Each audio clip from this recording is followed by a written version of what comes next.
Building credit is simpler than people think, if you follow the right rules. Let's break it down. Using a credit card to build credit is about what gets reported, not how much you spend. Credit scores reward on-time payments, and late payments hit hard for years.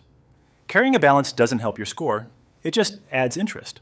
The bureaus don't see your purchases, they mainly see your limit, your reported balance, and whether you paid on time. That's why utilization can cause big swings, and timing can make your score look worse than your habits.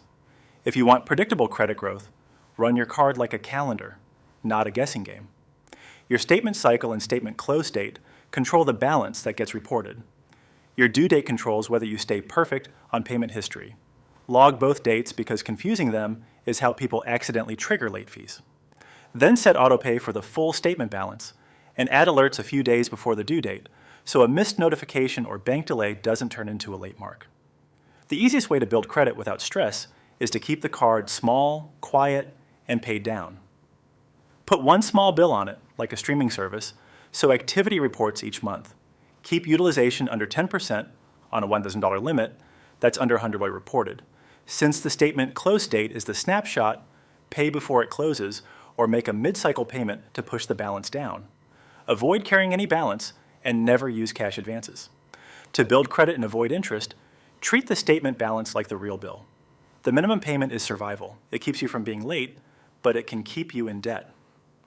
What matters is paying the statement balance by the due date, while watching your current balance so your utilization doesn't spike at the wrong time. If your balance is climbing, pay before the statement closes to control what gets reported. Automate on-time payments so one busy week doesn't hurt your score. Once your habits are solid, protect the credit profile you're building and make it easier to maintain.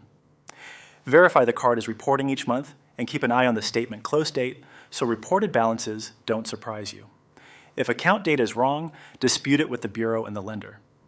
A limit increase can lower utilization without changing spending, but space out new applications to limit hard inquiries. And don't close old cards lightly, because older accounts help your credit age. If you keep utilization under 10% and pay the statement balance on time, you're doing the two biggest score builders. CreditCardAgent matches you to cards based on how you actually spend and shows the estimated annual dollar impact versus your current card. Free. About 3 minutes, no credit check. Links in the description.